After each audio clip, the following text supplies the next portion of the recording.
Good.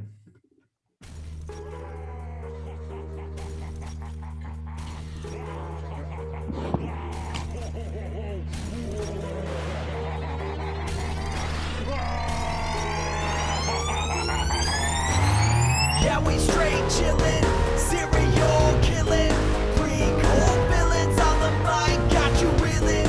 5-star rated from the floor to the ceiling. If you catch a 1-star, no time for feelings. Got a demon DJ on the ones and twos by the name Beelzebub, so don't get confused. So grab a seat by the fire, roast them all over two, and prepare to hear the legend of the straight chillin' crew. What up, nerds? Welcome to another lycanthropic orgy right here at Straight Chilling, the weekly horror movie review show where you chill and we kill, slice, dice, and chop up yet another horror movie.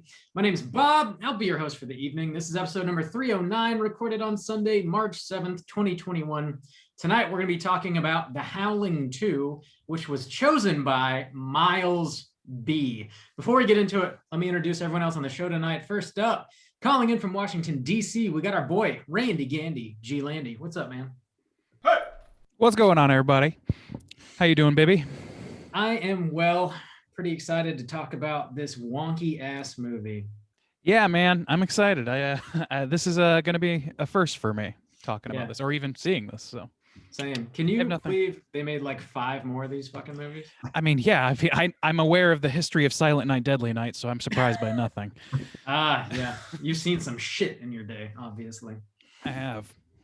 Next up, calling in from Jacksonville, Florida, we got our boy, Soju. What's up, man? What up, bitch? Your boy Wolfenstains, ready to talk about the old Howling Deuce. Let's do it, boys. Let's break it down. I think Wolfenstains goes to the top of my list. That's a good one. That's not bad. Yeah. Yep. Some of your finer work. Thank you. Thank you. Last but not least, we are joined by a lovely guest tonight, joining us for the first time on Straight Chilling. We have our good friend Andy Gilly from Horrorphoria. What's up, man? Hey, not too much. Thanks a lot, guys. It's a huge honor to be on this podcast. I've been a huge fan of you guys since probably episode 200. Vampire's Kiss, I think, was the first episode that I listened to. Yeah. Been a huge supporter since then. Obviously, I ripped off most of the good things about Straight Chilling for Horrorphoria. So you know what they say about imitation, right?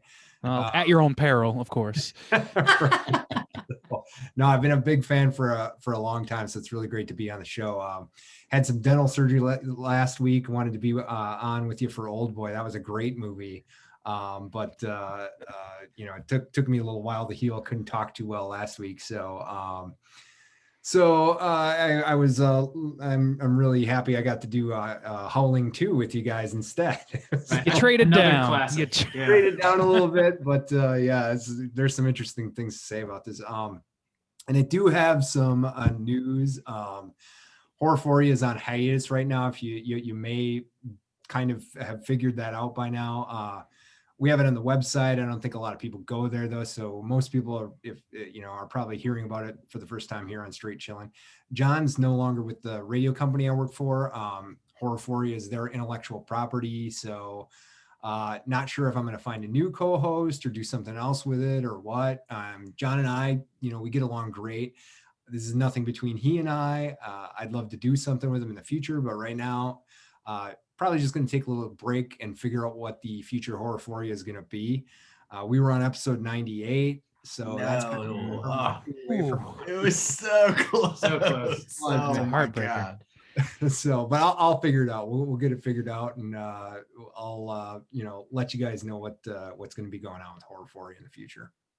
Awesome, man. Yeah, you guys have done great work. And of the thousands of horror podcasts out there, you guys are one of my personal favorite. Yeah, me too, actually. We were talking about they're like one of the ones we actually listen to. Yeah, you guys do really good work, and I'm excited to see what you guys end up doing in the future. I'm sure it'll be great as well, whether it's Horrorphoria or something else. Yeah, well, I really appreciate that. That's huge for me, guys, because you're probably my favorite horror podcast for sure as well. And you guys do a fantastic job. And you know what else? I'm really happy that I can finally say fuck on a podcast. So get on there. Pirate radio, baby. Fuck. Yeah. our podcast is part of, we work for a radio station, and they go on some of the radio station websites, and the argument was always like, well, people could listen to that on the radio station website and think you were talking on the radio, and then they I see. about us. So I always thought that was pretty stupid, but whatever. Now I'm free to say whatever I fucking want, right? Yeah, let loose. Believe there are no standards here, so you go nuts, my friend. Believe. You said some terrible things that are now included in our bumps. True. Yep. And traceable back to us, which is a bad idea, but whatever. Yep, very much so. Cool. But yeah, thanks again for joining us, Andy. Before we get into the main event, let's tackle a little bit of housekeeping real quick. Here's another reminder. If you support us at the $5 level or above over on our Patreon website, you get to pick one of the movies we're talking about this April. Our April poll pick is currently posted. The theme for April is Frights of Spring, and the 3 movies you get to vote between are Invasion of the Body Snatchers from 1978, Troll 2, and The Wicker Man from 1973. I think you mean Wicker Man. Wicker Man. Bob, how those numbers looking so far? Looking pretty close, actually. Body Snatchers is still winning, but the other 2 are like within a vote or 2. Oh shit! Wow, Okay. man. I voted for Troll 2, so that There you go. you guys did review that one. That's a classic. I mean, what's left to say about such a classic? We'll try and figure it out if it comes to that. Never mind the other 2, like actual classics. Troll 2, that's the one that we need to talk about. There are classics and then there's legends, and I think we're in It's the legend true. status. Honestly, I would love to You guys talk all about seen it. Troll 2? I have Oh, yeah. never Oh, seen actually really? any of these movies. All 3 of these movies, I've never seen any Wow. of them. Seriously? Oh Yeah. man, you got to watch all know. 3. Sorry, you got Yeah. homework. The other 2 are definitely classics, but Yes. I think we reviewed Troll 2 on Horror 40 at one point, and it's one of these that it's got to be seen to be believed. So Yeah, you got to watch it. With make sure drink you in get, hand. Yes, for sure. that's a good way to Make do sure it. make sure you get your votes in before the end of March, and we'll see who is the victor. In other Patreon news, this is a big one, a big announcement. We're going to be reopening the You Pick the Flick tier on Sunday, March 21st. Oh shit! That's in 2 weeks. That is the only way you can pick a movie for us to review. Directly. Directly, yeah. There is only 5 spots per quarter, so it's first come, first serve. They usually go very quickly, and to try and even the playing field a little bit, the way we've been handling it is we're just going to open the tier at a random, unannounced time on Sunday, March 21st. So you just got to keep checking into our Patreon website and see when that tier's open, and when all 5 spots are gone, they're gone for another quarter. So best of luck to you all. They go quick. It's a bloodbath. Yeah. It is indeed. Yeah. It will not be showing up at 6:09 p.m. So don't count on that. 69 What? 69 p.m. Eastern Yes, the Standard Time. 69th minute of the 69th hour. The witching hour. Yeah. So mark your calendars. You got 2 weeks to pick a flick. I think that's all we have for Patreon. Juice, do you have anything? Yeah, talking about the YouTubes, last week dropped a brand new Top 5 Tuesday. And again, we were talking about Old Boy last week. And so I went ahead and dropped a Top 5 Korean revenge films. That's up on our YouTube right now. Also coming up this week, a brand new video game review, which it's been a little while since I've done one. But this one is for a new game. That's why I wanted to do this one. It's for the Little Nightmares Deuce, which just came out about 2 weeks ago. And I played that, got some streaming up a little bit on the YouTube as well. But that review is going to be coming this week. So some people actually were talking about like, hey, should I pick up Little Nightmares and Little Nightmares 2? Because I think they're on sale right now on some platforms. So that will be coming this week if you are still undecided. Other than that, I think my house is clean. Your house is clean. My house is clean. I think our house is clean. All right. This house is clean. And now, a quick word from our sponsors. This week's episode is brought to you by our good friends over at Ghoulish Media. Check out their website. They also produce a whole host of podcasts. This week, they wanted to plug GargantuaCast. For the month of March, GargantuaCast is going to be celebrating the world of Korean monster movies. They're kicking it off with Bong Joon-ho's monster masterpiece, The Host. Host Chris McDonald and Cole Grissom discuss how Bong Joon-ho is able to blend genres and the current rise in popularity of South Korean genre films. You can find GargantuaCast on Apple Podcasts, Spotify, Stitcher, or wherever you listen to podcasts. Make sure to slam GargantuaCast right into your filthy ear holes. You're a monster. Literally. Yeah, GargantuaCast. That's Talk quite about literally monsters. the point of the podcast. That is Joke the entire explained. point. Well done, everyone. Do you get it? Do you get it? Check him out. Ghoulish Media, all things Ghoulish Media. You won't regret it. Let's go ahead and get to the main event. We're going to be talking about the Howling 2. We're going to kick it off with the back of the box. What's on the back of the box?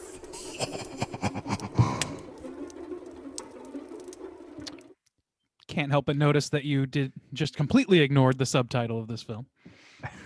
I was gonna say, I mean, that subtitle, your sister is a werewolf. Yeah. I didn't even realize that was a subtitle. How are you supposed to know what this movie is just based on the name Howling 2? You gotta have that explanation right in the title. But I mean, it doesn't appear like on any of the movie posters or anything. That's got to be like added by the DVD or VHS company. It's probably a distribution thing. I don't know what kind of marketing that is, but Genius marketing. That's the kind. Fly by your ass marketing, the best. This actually,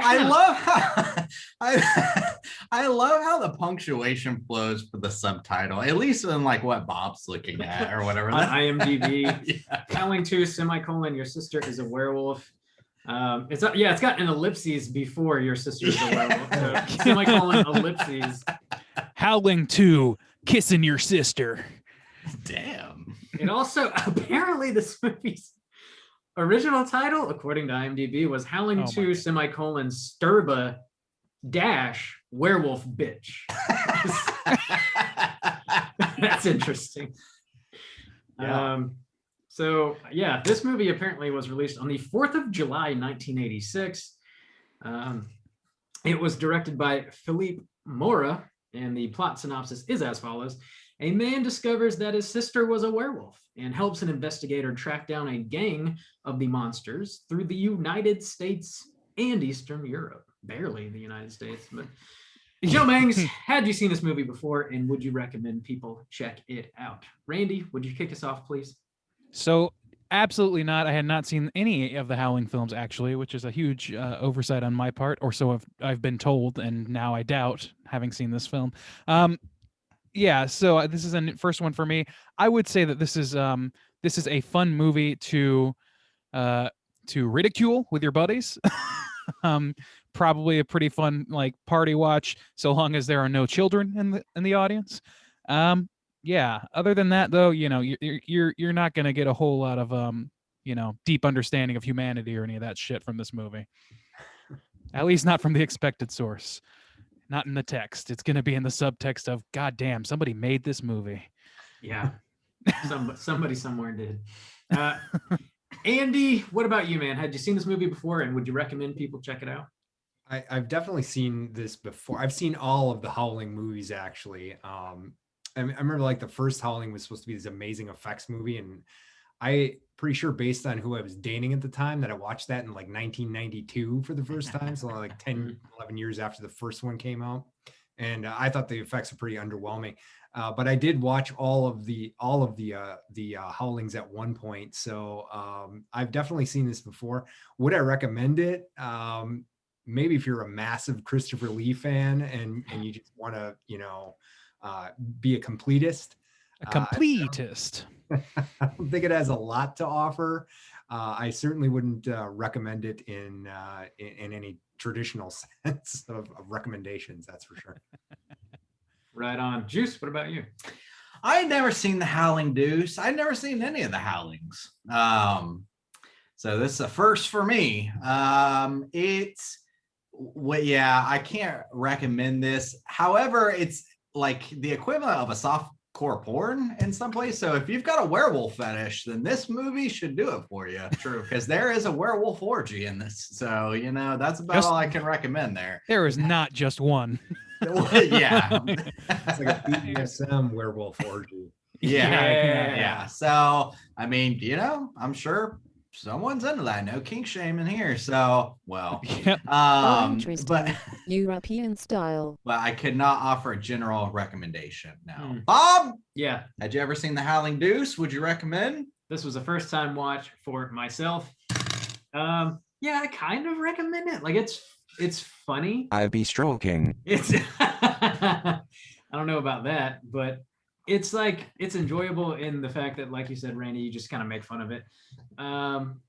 It's not great. If you're looking for a good werewolf movie, watch An American Werewolf in London. Don't watch this movie. So with that caveat, yeah, I give it a light recommend. You know, Yeah. I really love the Hammer horror movies, and I love Christopher Lee. I thought it was like really interesting that it was filmed in communist Czechoslovakia too. And I feel like this movie had a lot of potential. It isn't just like a transformation like a lot of werewolf movies in the 80s. And the story on the surface has some cool elements. Like, you tell me Christopher Lee is a werewolf hunter in this, you know, sign me up. It seemed like it had a lot of potential. It just, the execution was so terrible that that you can't recommend this movie. Yeah, it's difficult. Christopher Lee, I don't know if he was like falling on hard times or what, but just needed I'll some tell you in cash. trivia. I'll take my stab at that anyway. I guess we're gonna find out. But my thought was, you know, Christopher Lee seems like the kind of guy that does whatever. Like I think he's just excited to be doing shit. Like, I don't know. I always got the impression that he followed his nose and like was very much just into what he was doing, no matter what it was. Yeah, probably so. Does do a great job in this movie. I mean, his acting is great. His writing, has some moments in here that are fantastic, that are really actually pretty cool. That he I forget, he has a line in here. It's just a shit line that you know, obviously really bad writing. He says, "It is her, and she is deadly, so be careful." I think he's talking to one of the other vampire hunters, or whatever. But the way he executes that line is just awesome. You know? he's With his voice. conviction. Yeah, He's a working phone book reader, man. garbage, and he Yeah. pulls out gold still, but he just wasn't enough to save this movie. Let me He can't quite literally say anything. Sorry, go let ahead. me Bob. drop that spoiler warning real quick before we spoil the Howling. We don't want to 2. spoil the whole. Let's just let the everybody Howling know. Deuce. Can turds spoil? I think they fester. They Before can we howl. fester, Okay. they can howl.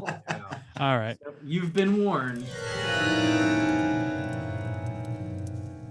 Spoiler warning.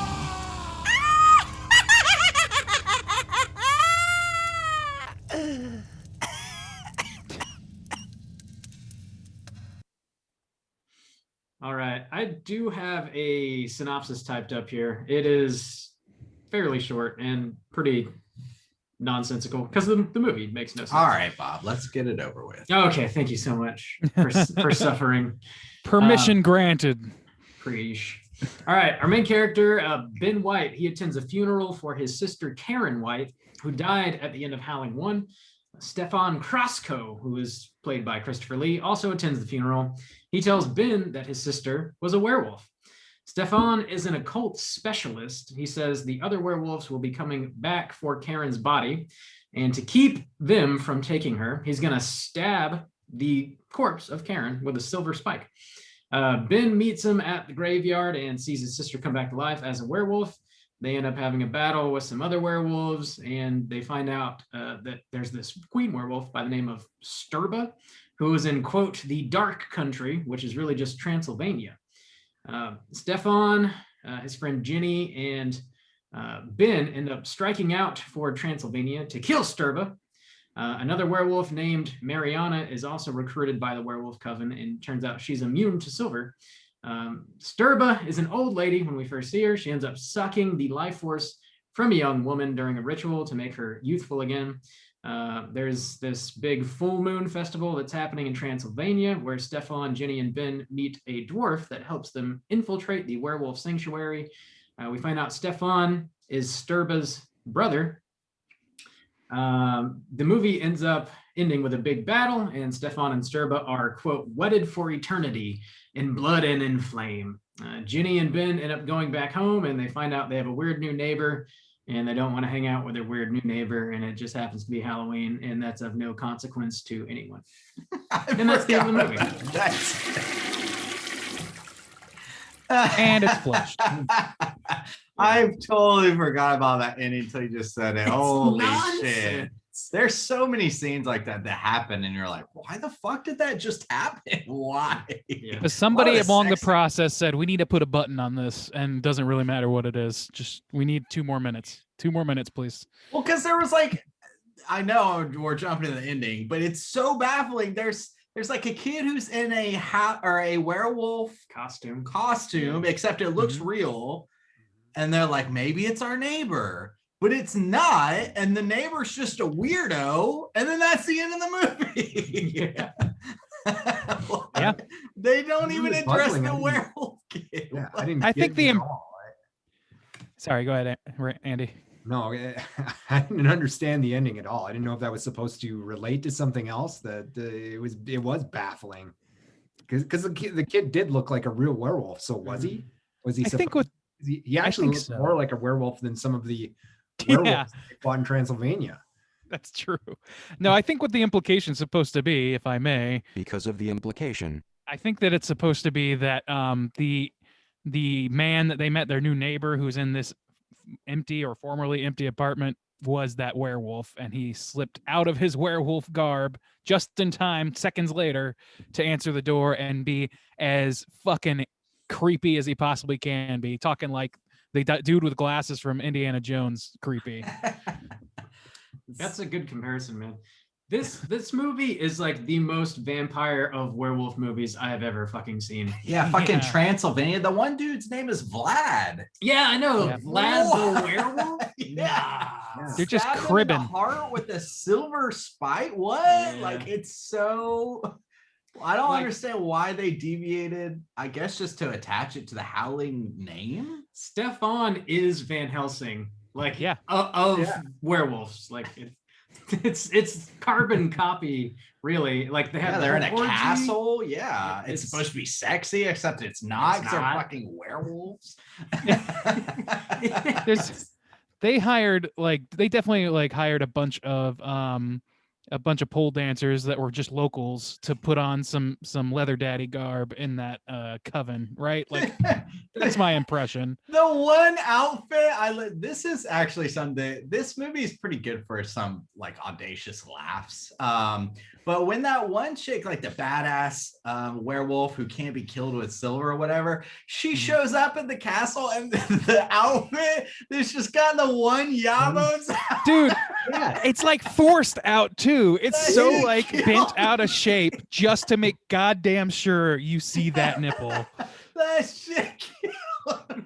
that was exactly what I thought. I was like, that is not even that looks painful. It's like pressed up out of like squished out of her, It- bodice or whatever that thing is called. It really seemed like they had a normal or a comparatively normal corset, and they're like, no, we need more nipple. We need a little more. Can you, hey, could you just pull down one of your nips, rip it out? I don't care. Just bend it out of shape. Doesn't matter. I want to see that nip. All right, there we go. Now we're making some cinema right now. That Mariana werewolf, it cracked me up to find out that she cannot be killed by silver, but titanium, yeah, that'll kill her. It's Dude, just yeah. another metal. Like, why even bother? That plays no part of the movie at all either. No. I wanted to I'm gonna read one bit of trivia at the beginning because this is something I legit thought in the like at the very beginning. And one reason I think like werewolf movies aren't super popular is because I think it's hard to pull off werewolf like looks, makeup or effects, whatever. It's really difficult. And as soon as this happened, legit, I was like, holy shit, this looks like fucking the worst werewolf makeup I've ever seen. It looked like fucking Tim Burton's Planet of the Apes to me. It looked like Planet of the Apes. It absolutely did. So here's some trivia that addresses that.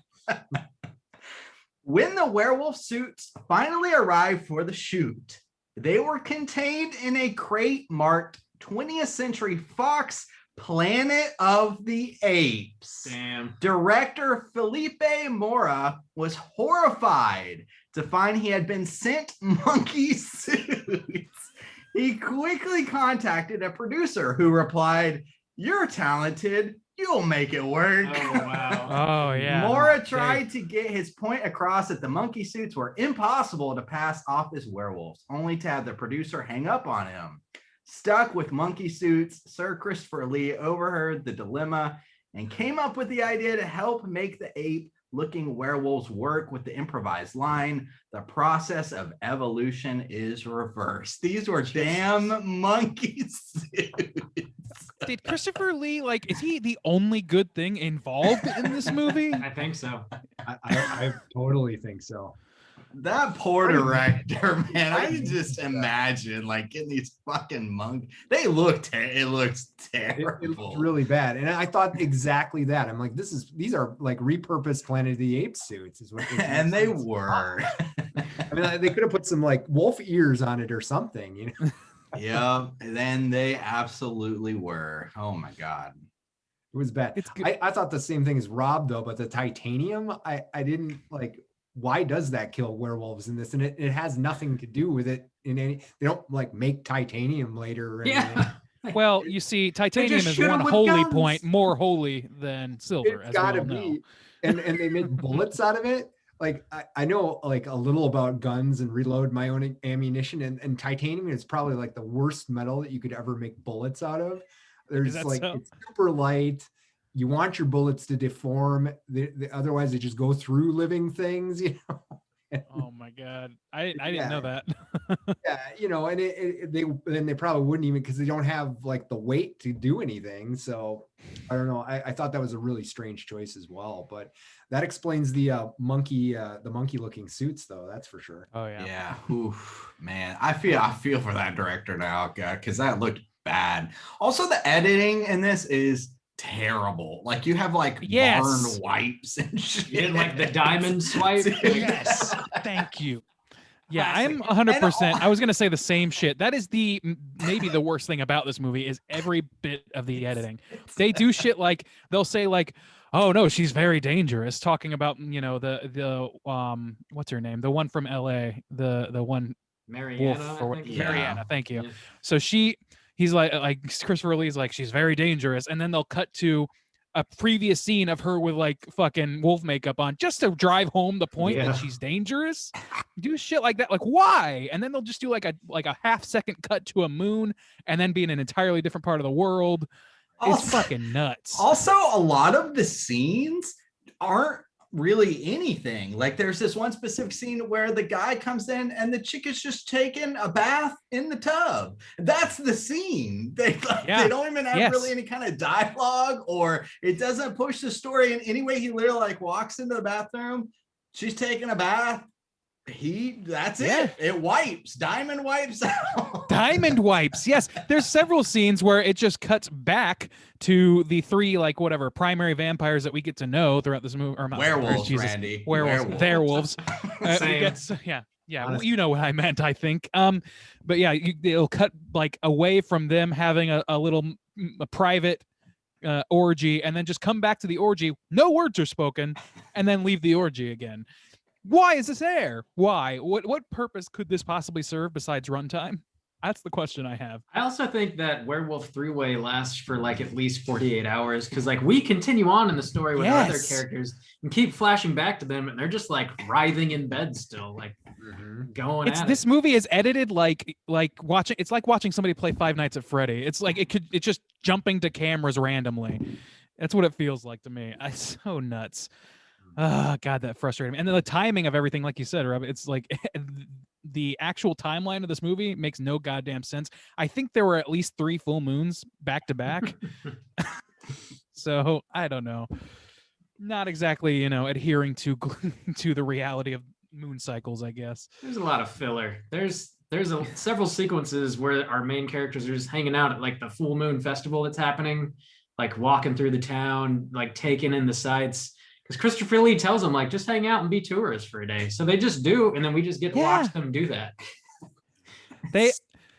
there's several scenes of them just kind of enjoying a puppet show. There's nothing of consequence really going on. I'll tell you, man, this thing is nuts. Did you guys? Okay, something that I noticed that I was not anticipating was I recognized our lead. What's his name? Ben. Yeah. Ben, did you guys I guess you guys wouldn't. We just recently were talking about this man's performance in another classic film, a film called Space Mutiny, famous for its mystery science theater riffing, in which he is referred to as Grind Bluntstone or Big Ironside and Big McLarge Huge and every name you can imagine. That's this fucking guy. That's the caliber of actor acting opposite fucking Christopher Lee. It is painful to watch this man do or say anything. I can't tell. And not only that, but they also give him the classic scream, which I've fortunately brought a bump of. He does that scream in this movie too. How did this man get work is my question. I don't understand it. I'd really like to know that too. Both the lead actors, this guy's name is Reb Brown, that was Ben. And then Annie McEnroe is the lead, his girlfriend or whatever. They're atrocious, but especially Reb Brown. I mean, I could put up with a lot of bad effects and story and stuff like that. But these guys were terrible. It's like they needed somebody to they couldn't find anybody to act opposite Christopher Lee that could hold a candle. So they're like, well, let's just find some dirt that he can rub off his shoes halfway through the movie. This is bad. And what's the reporter's name? What's her name? Karen. Okay. No, I'm sorry, Jenny. I'm pretty convinced she was on Vicodin this whole shoot. I don't. Her reaction times and just her reaction phase is pretty much just her face looking in a direction. I don't understand what's going on with this acting, and that plus the editing, and that all compared to Christopher Lee just speaking is a recipe for just having a diamond sitting on a pile of shit. Yeah, and man, this movie is really hard to focus on, so some of the details really kind of blur in and out. There was a scene where Ben goes off with the dwarf on their own to find the castle, and they find it, and but then I was not paying attention. He gets magic earplugs. Yeah, he gets magic earplugs made and of then wax. And then she howls, but the dwarf's ear things fall out after he throws a knife and the bashes his dudes in the fucking head. I really did like that guy. Me too. Threw the knife at his battle helmet and Uzi combo. Yeah. It was very Mad Max. I actually really liked the dwarf character. He's the only effective character besides Christopher Lee in this film. I agree. And with a Morning Star. Yeah. And the guy, and when he had the makeup on, when his eyes get bursted out of his head, he comes back as some kind of zombie or something. That was actually the best effects in the fucking whole movie. But Definitely. Why did they go to the werewolf castle? Just to find find it, I guess. They're trying to find Serbia, whatever the lady's name is. Yeah, but he left his girlfriend at the festival to go hunt for this thing alone with the dwarf. Just what? Yeah. They see him beckoning. They see the dwarf guy beckon them or whatever. I think this is the same moment. He beckons them, and then the two of them just fuck off. And then the reporter, who has no will of her own, is my only guess throughout this entire film. She's just kind of left with this very obviously dubious bellhop / tour guide who eventually tries to rape and murder her. So, I mean, it's not exactly pulling her weight, and I don't think the writers knew how to let her pull her weight. She's a fucking reporter. You would think that she would be able to interview somebody or do anything reportery. Well, this Ben makes all sorts of weird decisions and does all sorts of strange stuff throughout the movie. In the beginning, when he's at his sister's funeral and he decides he's going to go kill Christopher Lee. Yeah. He's I'm going to go kill him, so he goes over to kill a werewolf hunter. I don't think that's going to go very well for you, but he makes all sorts of very strange decisions that I guess he obviously makes just to advance the plot. It's we have to get these characters together. So Ben will decide he's going to go kill the werewolf hunter. and instead of killing him, he decides that he's going to fight with him. There's all sorts of like things that this character does that I think are poorly written, but then the execution is also so terrible on the actor's part that it's a total disaster. That's a really good point. Another thing I just remembered is even after they've seen all of this shit, like he's seen, like at first he's dubious, like, oh, werewolves, you're so full of shit, Christopher Lee.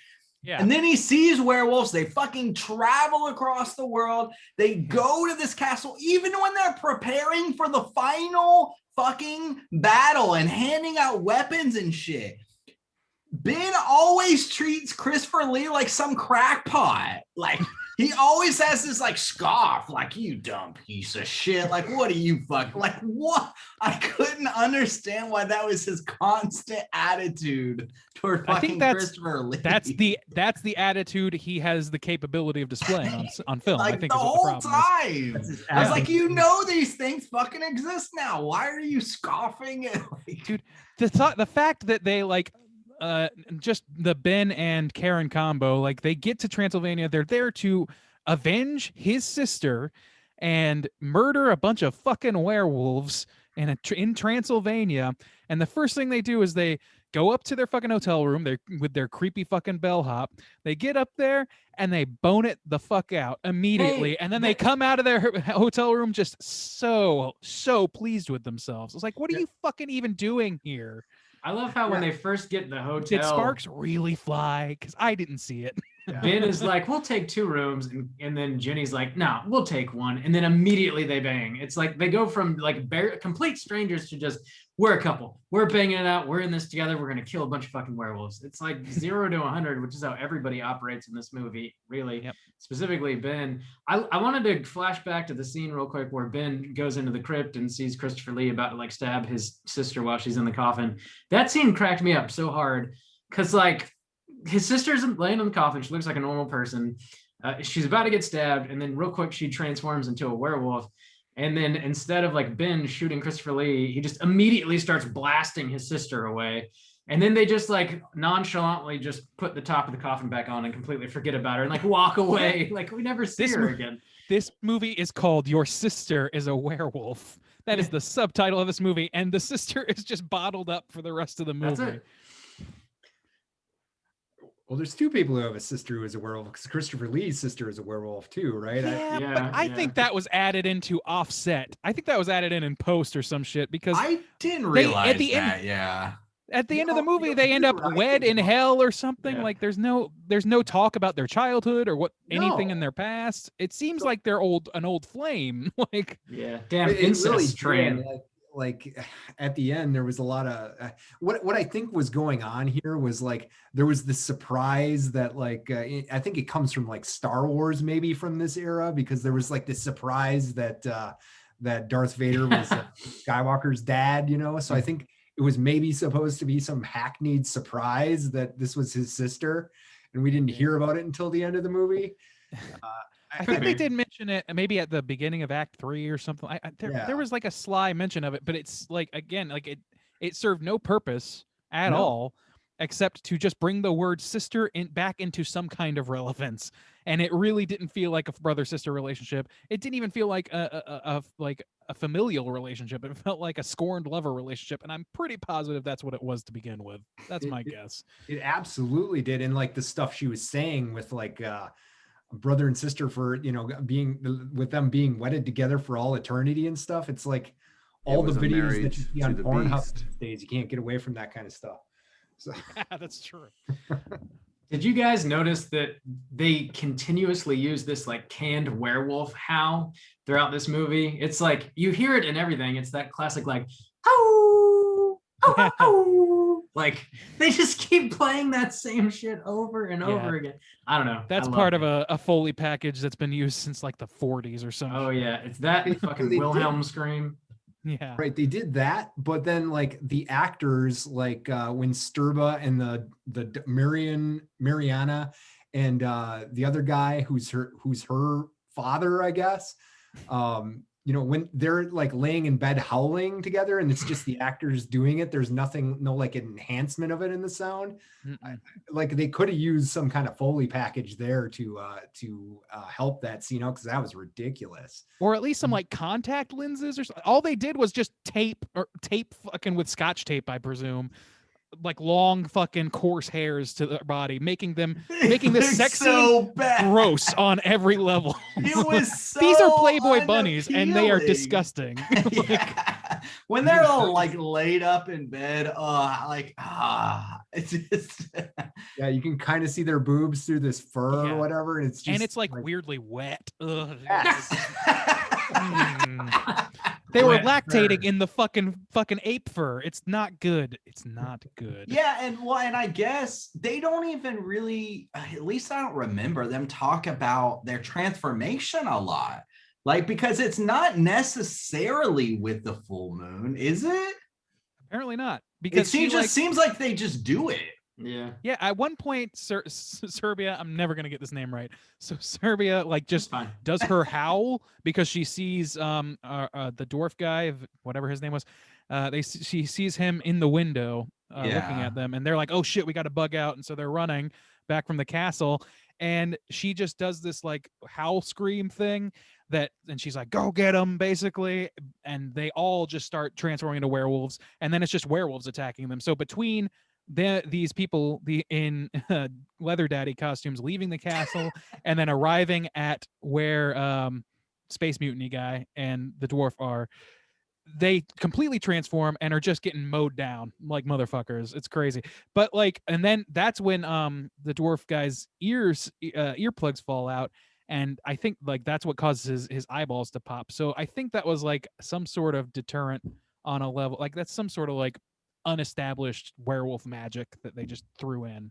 Yeah, and I didn't really get the earplug when he gave him those earplugs. I didn't understand what the purpose was. Did I miss Yeah. something, or was it just not explained until that? I don't know. I don't think it was explained. Yeah, And it was it's the same just- with the. Sorry, go ahead, Bob. Honestly, I think it's just not nonsense. I guess supposed to block out any sort of like magic that hearing them howl might have. Like, I don't know. Like Skirba's more of a, I guess, a witch than she is even a vampire. Werewolf is like last on the list, you know. She You're just right. does like magic shit. Yeah, because even the idea of her feeding on the young, that's not she werewolf. sucks the None. life force out. There's no werewolf lore except for the silver included in this movie. Everything is vampire or magic. No, you're That's totally right. And she is a witch. That's something witches do, is like take the young and Yeah. suck their soul Yeah. or whatever to stay young. Yeah, Hansel and Gretel, like that's what it is. Yeah. that's what she does. And as soon as she does that, she just starts taking her clothes off. She's like, all right, I'm young and sexy again. Let me just start Dude, dropping layers So- of clothes. The only conclusion to draw from that is that this little old lady who did this ceremony, underneath her robe was wearing this Right. busty fucking gown that she was just ready to pop out of as soon as she got what she needed. Yep. I love that. Good for her. Good for her. How do you like that like 1980s Tina Turner type suit that she had with the shoulder pads and the gold bars and all that, and then the cool Modi sunglasses? I'm into it. Like, Dude, what one the hell thing does this have to do with werewolves? we somehow like the music. Yeah. Dude, the The music. scene again and again and again of this fucking band, new who wave band. Yeah, who recorded this theme song playing in this fucking 80s ass Yeah. club. How did it go? It was like Holy shit! in the In pale, the pale moonlight. Like they played that. I counted Oh. 6 times that needle dropped 6 times in this movie. I'm Oh pretty my positive. lord, of they that. got their band- money's worth. That band was called Babel, by the way. Yeah, that was Yeah, a the guy real band. who's the lead singer, Steve Parsons, is some kind of bigger guy in the music industry, I guess. Oh, really? Oh yeah. Yeah, I think he's produced some things or something like that since See, then. But Here's the thing. I actually kind of liked that song the first time it played. I was like, this is kind of a cool, like this Yeah, it's fits very in the 80s, 80s horror movie theme song. I can get down with this. And it fit that scenario. But then they used not only that song, but footage from that LA club in Yeah. Transylvania many Yeah. times. Why I is don't know if that? it's I don't know if it's in the trivia or not, but or where I read this, but I think they filmed that in Czechoslovakia, which in 1986 is a communist country. It's part of the Eastern Bloc. You know, the Soviet Union is still a country, and I guess they had to bring in all these punks for that scene. And the military and the police got really like upset about it. They let him film the scene, but that they made him get all of those people out of the country because they were they made them go home in like groups of 3 and no more. In crates. God damn. Because Risky You business. fuckers had a bad time. You know, you gotta risk it to make high art, such as the Howling too. You gotta Oh, put your yeah. life on the line here. That's Thank God they did. man, could you imagine dying making this movie? No. What a legacy. So many women show their yabos for this movie, The Howling Deuce. Well, they definitely went to like find, dancers and things like that. I mean, which is fine. Like that, if they want this to be like an erotic film, like on some level, then that was not unheard of at the time. It was supposed to be doing that. But like then they spend so much time with hairy fucking supermodel strippers. Mhm. Why? Like you're just shitting in the soup, man. This is not what people. If you're gonna go for a sexy fucking if you're going for like sexual erotic shit, I don't know. I mean, granted, there are people that are into things like that, and power to them. But this, they're clearly going for a wide audience with that, right? No They're kink not showing shame. yabo. Right, Randy? They're not showing yabos for their health. They're not for anybody's health. They're just for our satisfaction, the general audience's satisfaction. And I would argue that the general audience is not as into coarsely haired ape people fucking as Speak for the vocal yourself. minority. I think I'd rather see it than Ben's cardboard sex scene where he kept his Wranglers on that we were talking about. Yeah, he did. God damn. Fucking hell. It was Did a you hell guys of a watch the scene. credits? Oh, Yeah. yeah. Yeah. Oh, some of it, yeah. Yeah. Because Dra- Sturba, whoever plays her, what's her name again? Sybil Danning. Sybil, yeah. Mm. She rips her shirt off or whatever, and reveals her tits. Time and time Yeah. again. They'll show like another 20 clip times in that. Yeah, and like then go literally. back. And it's like the in hell? time with the fucking track that's playing, and she just Yes. like keeps Dude, ripping her yeah. butt. It's ridiculous. The editor in this movie was definitely finally allowed the creative freedom he craved right at the last second. It's so ridiculous. Yeah, that was like, I like tits in movies and I like nudity in movies, but that was just I was like sick of seeing it actually. What? I couldn't stop laughing because like the audacity Yeah, of it was somebody cracking me actually doing that. Right.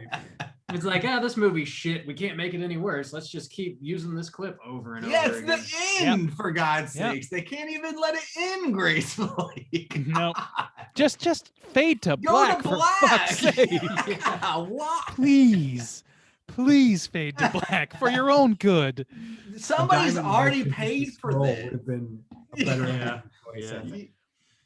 You have The nothing to diamond prove wipe. at that point. Between the diamond wipe and that, and like all the confusing timeline situations, and just the absolute mid-sentence cuts, it seems like sometimes the editing in this movie is so atrocious that I think that just replacing that one factor or having somebody else take care of it, somebody more capable, would have brought this movie up like a significant amount. And it that's saying something because there's not a lot of meat on these bones. No, I think you replace the 2 lead actors in this movie first of all, and then get a different editor, and I think you've got at least a watchable film. Yeah, I think you're right about that. I mean, also too, yeah, I guess just attaching it to the Howling franchise. Whoever wrote this is clearly supposed to be a vampire tale. Absolutely, I think this. I wonder if they were like, "What the vampires. fuck?" I'm sure this is one of these things where They're like, well, we got to make Howling 2 because Howling 1 did really well. So, well, there's this vampire script. Why don't you just change it to werewolves? It's the Bud the Chud syndrome for sure. Yep, I feel confident it about is. that. Speaking of Bud the Chud, the guy Vlad, he's in Bud the Chud. He's in number 2. Chud Is Chud, he? Bud the Chud. Yeah, Because Chud I- 2, Bud the Chud. Yeah. Is he? Wait, that's the guy. That's the guy. The third part of the three-way, right? He's the Yeah. tricycle wheel. Yeah. Okay, that I recognized him immediately as Mickey the jailbird from fucking Pee-wee's Big Adventure, who drops this. He's famous in line, that too. Yeah. That's him. which Yeah. is Wow. amazing. And I've never seen. I mean, I've seen that movie, but I must not recognize him in that. And to my knowledge, these are the only 2 movies I've seen with him. So yeah, I was fucking stoked to see him, and it is such an insanely different role. I didn't know what to do with myself with this knowledge. Like going from Pee-wee to this, like understandably, Paul Rubens went from Pee-wee to something similar in his own private life. But you know, this is a career choice that this guy made to do this, and I don't know what motivated that. Had to be money, had to be, and power to him for that, I guess. But Jesus, he's no good. It's no good. No So, bueno. I thought that was actually Jimmy Smits at first from like NYPD with Blue, you know? He looks kind of I like him. actually Yeah. had to look that up, but yeah. I kept thinking it was the guy who plays what did I say earlier, Bob? What's it? Dexter's dad. Dexter. Oh yeah. I thought it was that guy. They have a similar kind of stern face. Yeah, high cheekbone sort of situation. Yeah. Wide mouth. You know. Real wide mouth. Whoa. You know? Yeah, this movie. We talk about that random priest that shows up towards the end of the movie and like breaks into the werewolf sanctuary to help out our crew. And then like Stilba has this bat creature that she unleashes upon him, and he like gets like penetrated in the mouth by it. He gets To alien. He got face huggered a little bit. Yeah, and then there's even a chest burster that comes out of his mouth later on. It's like, how is that a werewolf thing at all? It's because she's a witch werewolf, apparently. Thank you. Like Thank she's you. a witch Alien, vampire too. werewolf. Yeah, they just really just rolling in all the filth they can find with this movie. Yeah. It's pretty gnarly. Like it just keeps going and going and going down his throat. It's like, That's we like could use a probably little the less. that might be like the second best effect in the film, though, after the eyes popping. So that's like not a good bar. Yeah, and also too, I mean, we talked about it, but the dwarf coming back as some kind of zombie thing, like that's not explained in capacity. Like, what are they doing? What are they doing in this film? You can turn people into fucking zombies and shit, and make a grown man dwarf sound immaculately like a child giggling. I don't know how they do it, but they do it. Yeah, I mean, even the howling affecting him doesn't even really make any sense. Like, just that they just throw whatever they want into this movie, like whatever they want. In like painfully long scene where Christopher Lee and Space Mutiny are fighting their way up the mountain with just hordes of werewolves coming down on them, and they're like 2 or 3 red shirts. One of the red shirts gets caught by one and just gets dragged backwards underneath like a log or something like that. And Christopher Lee immediately opens up what I think he had called like holy wax or some shit like that, or oil, and just drops it in there. And it's like fucking Castlevania in this bitch. That shit explodes. It's like, what the fuck is this? Yeah, it's like a phosphorus grenade or something. Yeah. Torches that. I was like, he might not be dead. Oh, never mind. Yeah, you might be able to save your friend under there. No. Yeah, exactly. He's fucking blown to shit. Nope, he's already been dragged too far. I'm not going that far. Yeah, and it was a little like vial that he wore around his neck of like red liquid. And that shit fucking exploded. You've been like, carrying several nitroglycerin times. around your neck the whole movie. Didn't it like explode like several times? Like it wasn't just one main explosion. It might have been. I think it might like have. kept going a couple times. Like, It was what the huge. fuck? I know that though. Like it was way bigger than like just a standard grenade. Even like it was insane. You know, I really liked Christopher Lee's werewolf hunter pad where they first meet him. They go to his house. And he's got like that huge stereo system with a reel-to-reel in it. Yeah. Did he have like taxidermied werewolves in there? Because or it clearly showed that when you die, you go back to being a human. So, but he seemed to have like mounted wolves, some other mounted canines like coyotes and stuff, and then it looked like a mounted werewolf in there. It honestly looked like one of those collections you'd see on like weird collections on TLC and shit like that of like, well, this is a replica werewolf head, of course, you know, Of we can't find them. course. You can't find them on the regular markets. And why did he keep it like in his home entertainment area? I don't know. I don't know what better entertainment than checking out fucking a bust of a werewolf. I guess. How much does a cult specialist pay, do you think? Oh man, that's a Dude, millions. Load it up. That That's was a a nice yeah. house, man. 6 figures, baby. He had a lot of VHS tapes, which were not cheap back in 1985. So That was a sweet VCR that he put that thing into. Uploader. You don't see. That's some good shit. wicked. Also, I love how he just strolls up at the funeral at the beginning and he's just like, hey, your sister's a werewolf. There's Yeah. like no leading into Yeah. it or anything. So there's no easy way to say this. So I'm just gonna So come I'm out and just say gonna it. Your sister's a werewolf. I mean, my commanding voice should be enough to convince you of that.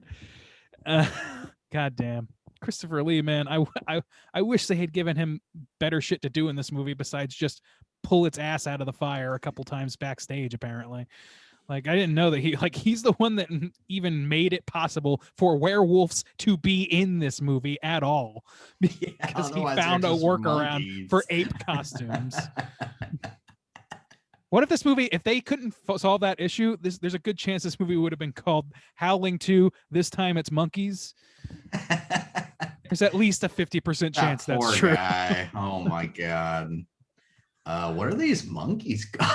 I can just see the phone call. I got a package today. It's full of monkey costumes.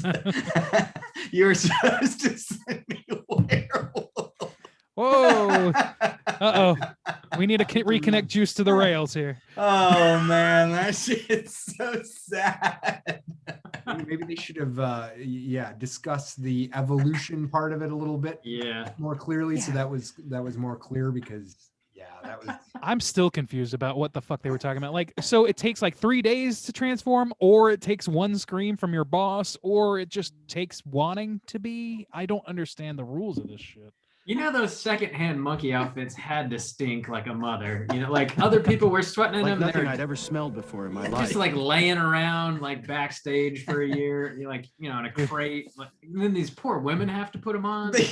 Yeah, when they were doing the orgy, all I could think was these poor people have to be in this film. This has got to ruin their reputation for a long time. And how long did these poor people have to sit to get the shitty makeup put on? Probably a long fucking time. It's like, God, what a waste of everything this movie is. Damn. Ooh. Yeah, I feel like there was at one point a draft of this movie that made some kind of sense, and it just got utterly rewritten to shit, probably by becoming a Howling movie, as Andy pointed out. And it's painfully obvious that there's something terribly wrong behind the scenes here, and not just one thing either. So it's a painful movie, I will say. Yeah. It's not the most painful we've seen, but I would put it up there. I don't think like a lot of for 1986, some of the effects aren't terrible. I think they actually did an okay job with like the exploding eyeballs. There was that hand that got cut off that was like kind of twitching with the knife. That's true. Yeah. You know, I mean, and for 1986, I think some of these effects are okay. But yeah, I mean, others just go they in maybe like 2 or 3 scenes they wasted. It seems like they wasted their whole effects budget. Yeah, Yeah. you're probably right. They had a bunch of candles to buy, so you know, A lot can't of dip skulls. into the candle budget. A lot of skulls Yeah. and Dude, yeah, they- no shit. and This one was definitely Yabo's filmed. corset. This was filmed. Andy, you said this was legitimately filmed in Czechoslovakia, which I didn't realize, right? And there are a lot of like churches and things like that that have catacombs that are like that, sort of like the Parisian catacombs. So I'm assuming they did that. They just used a location because I can't imagine anybody in this movie or anybody involved in this movie having the artistic ability to put together a room that looks that legitimate, like legitimately like a catacomb on their own. on Christopher their Lee budget. built it himself. He He did probably everything. did. That's good. Yeah, That could have he been. stayed up all night, every night. He putting handled this all the together. practical effects. He sculpted that hand that was twitching. It's all Christopher Lee. It's nobody doesn't like Christopher Lee. It's true. Is there anything else you guys he really want to did. mention before we rate this thing? I think it's about time to land that plane. What were you saying, Andy? You got something else? Oh no, I mean even the stuff that he was involved in was just shit. I mean, like his lines were crap, but he somehow made gold out of them. So, He did. Like, I mean, because he could really say anything and it sounds good, and they know that, so they got away with a fucking lot that they wouldn't have gotten away with without him. Can you imagine another Ben? Good Lord. I Not can. only did I just hated that character from the moment you see him on the screen and he decides he's going to kill the werewolf hunter until the very final scene when he points that gun at the guy's face to ask directions to the airport. I The love guy's it. a God, I hated fucking that. asshole. Like I hated the character. That dude's just like, I'm just trying to fucking violin at a festival right Yes. now. I can give you directions after, or you could ask any of these people with no musical instruments in their hands. He's I having without a you know, gun. violining at the Full Moon Festival, and this fuckhead sticks a gun in his face just to ask for directions to the airport. I mean, It's very much like the guys from Sunny in Philadelphia wrote it. I know we've said that about other movies, but it very much feels like that version of masculinity, that 80s like, you know, jump first, ask questions later thing, but like to an extreme that doesn't even make sense. must be I all the love- denim he was wearing or something. I don't know. The phrasing that Ben uses when he points the gun in that dude's face, he says, "Which way is the fastest way to the airport?" Like, if you tell me a way and it's not the fastest way, I'm coming back. I'm gonna fucking shoot you in the face. You climb through this bog. What the fuck are you trying to say, man? Just get directions. You got there from somewhere. Yeah. What the fuck are Insane. you talking about? Insane. That's true. Yeah. Thank God. How did you get here? Maybe do that. Oh, my Well, Lord. the fastest way technically is through that forest full of werewolves, but you know, Yeah. Well, they're not so full anymore because those motherfuckers go down like putties from Mighty Morphin Power Rangers. They're like gone.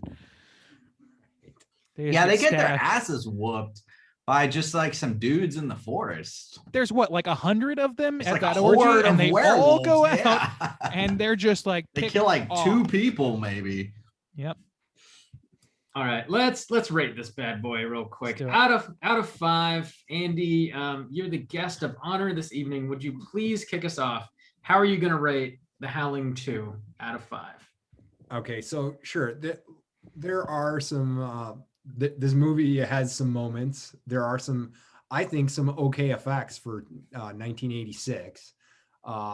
Christopher Lee is definitely a gem in it. He has some gold that he pulls out of this shit script. But Ben is so terrible. I mean, you could have given him lines written by Tarantino and Aaron Sorkin together, and he would have fucked it up. That Annie, it was awful. There's you know, a decent amount of nudity, but that, like, as we discussed, you couldn't even enjoy it. Some good gore, the eyeballs exploding and stuff. I think, you know, if you're a big werewolf fan, a Christopher Lee completist, you might want to watch this. This movie does have some merit, I think, and I'll give it a 1.5 stars. All right, I love 1.5. I love R-rated Andy, by the way. It's great. It's good. It's pretty good. Yeah. All right, Juice, how you feel out of 5?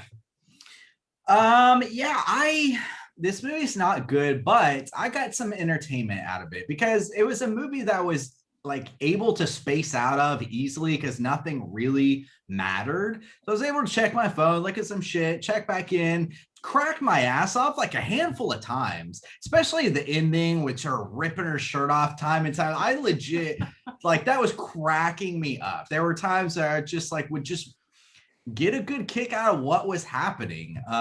So I'm glad that it just didn't completely pull me down. It's like, if it seemed like they knew, like, dear God, this is bad. And at least they leaned into that. They didn't try to pretend that it wasn't completely terrible. So I appreciate that because it made it somewhat entertaining. Christopher Lee, yeah, he's, when this movie first started and Christopher Lee was in it, I was like, hey, maybe this movie's going to be pretty solid. It wasn't, but, the assumption that Christopher Lee's in it, so something's going to be good, was still kind of correct. I agree that the effects of the werewolves and the orgy, like, that's all ridiculous, but the dwarf effect where his eyes popped out and then when he came back, I actually dug on those scenes pretty good. And yeah, I don't know. I just think there's a lot of problems that wasn't necessarily any one person's fault, but the editing's really bad. The effects for the most part are really bad. But for the entertainment value and everything, I'm going to give it a 1 star plus. Man's got a code, half star for the Yabos, 1.5 for Shaboy Wolfensteins. Juice. Cheers. Bob, you want to go next? Yeah, I'll slide in here real quick. Bob, out of 5, Yeah, what are you gonna rate the Howling Deuce? The Howling Deuce. I'm gonna give it a deuce stars. 2 out of 5. This movie, I like dumbass movies, and even if you're grading this movie on like the dumbass movie scale, it's still not like that great. It's got some pretty enjoyable sequences. It's got some like real funny, just like completely random moments. That theme song slaps pretty good, but they definitely like cash in on it and you hear it way too much. The club sequences are pretty funny. The just like nonsense werewolf lore, or complete lack of werewolf lore, is hilarious. All the like info dumps that we get from Christopher Lee crack me up too, where he's like, yeah, silver doesn't do shit. It's all about that titanium, son. And like, it doesn't make any sense. It's I love all that. bitch. Platinum. These wolves will die for their platinum. That shit, I don't know. Werewolves hate chrome. The dwarf with the magic earplugs, who is then a zombie, the crazy bat alien throat fuck creature, like, it's just insane. So it's terrible, but it's definitely got some enjoyment to be had. So if you like dumbass movies, put this thing on. 2 out of 5. Randy, how you feel? So I'm kind of, I don't know. Rob brought me back from the brink of giving it a much lower score, or not much lower, but a lower score, I think, with that conversation, because there is like a distinction between movies that are, like of a certain quality that you can actually like get something from it that isn't just derisive laughter at the movie's expense. This movie doesn't belong to that camp. And on the scale of movies that do belong in that particular realm, I think it does okay at best. There's not a ton that's like explicitly memorable to the point where I'm gonna like crave to watch this movie ever again, and that's really the litmus test for a movie like that for me. Christopher Lee, like, he does as well as he can, but even he can't save a lot of those lines. Even he can't save the fucking ape costumes as much as he tried.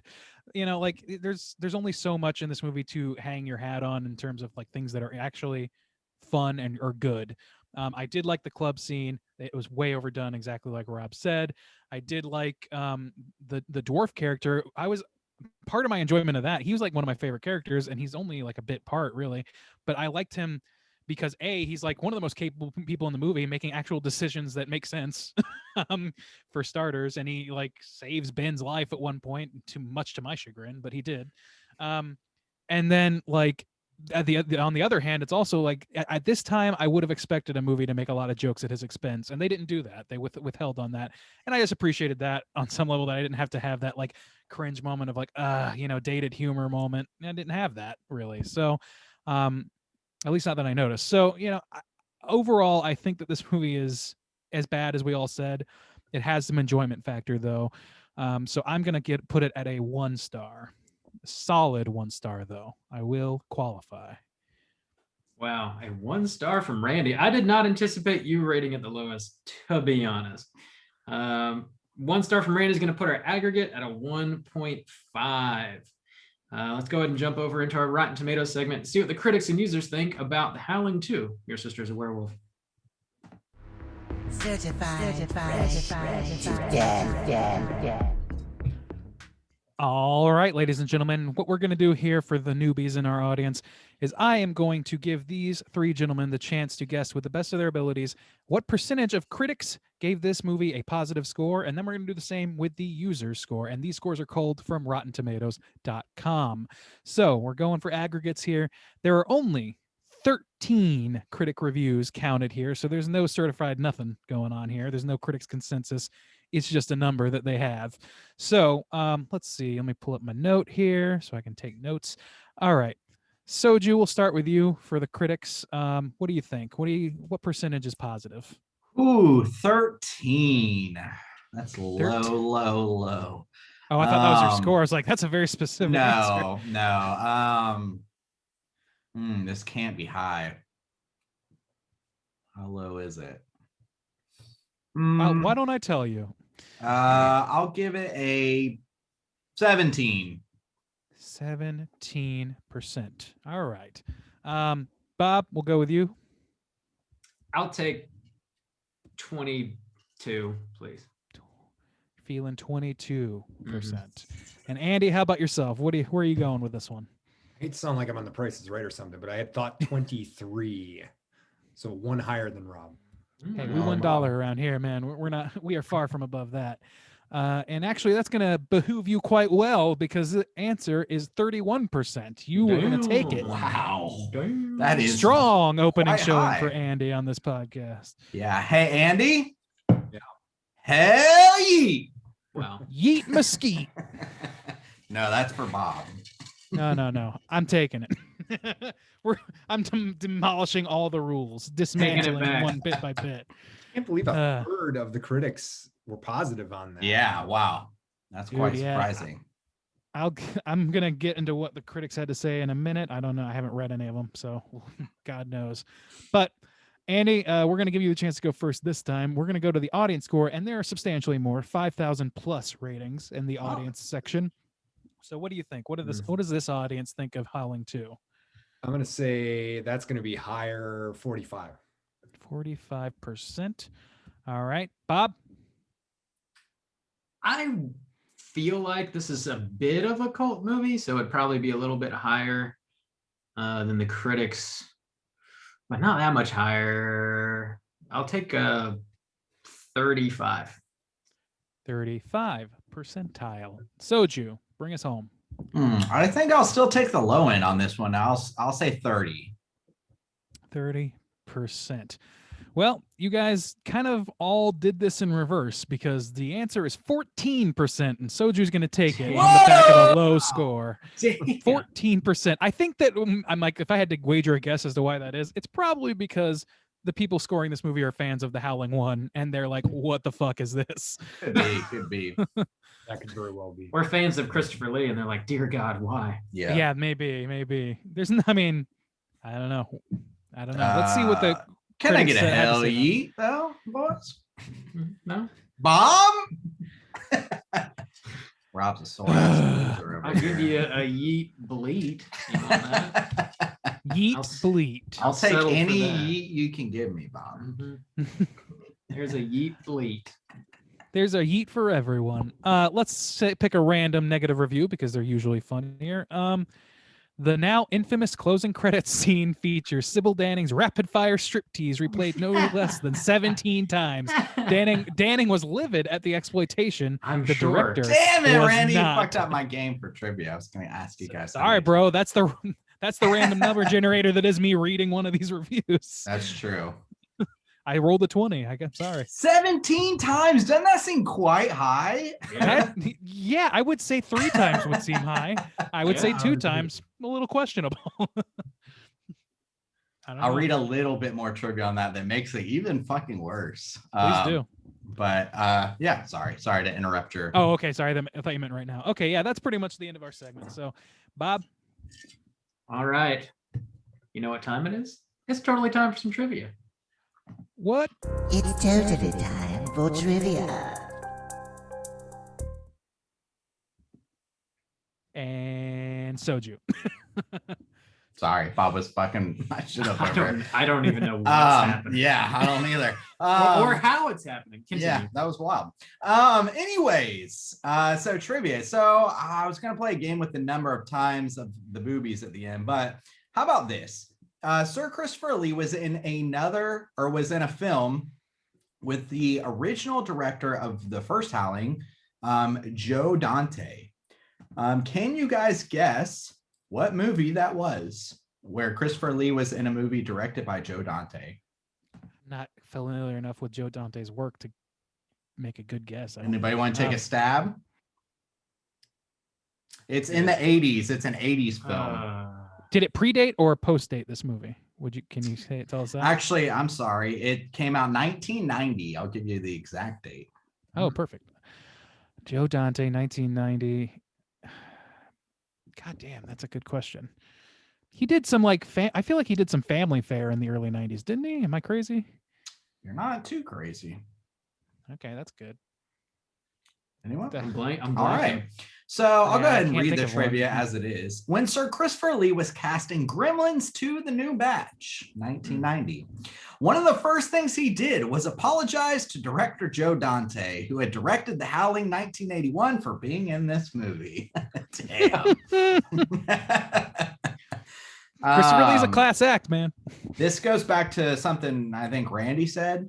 Sir Christopher Lee stated in an interview at the time of this movie's American release that his reason for accepting the role was because he had never before appeared in he had never before appeared in a werewolf movie. So it literally was off the cuff. See, exactly. Like he follows his nose. He wanted to be in a werewolf movie, and he's like, you know what? This is fine. Well, I like werewolves. Let's check it out. Yeah. Poor Christopher Lee. And then- Turns out it's just a fucking vampire movie. Yeah. You know, sometimes your best laid plans, you still step in that shit. So All right. Talking We about got the your back. Yabos at the end of this, playing 17 times.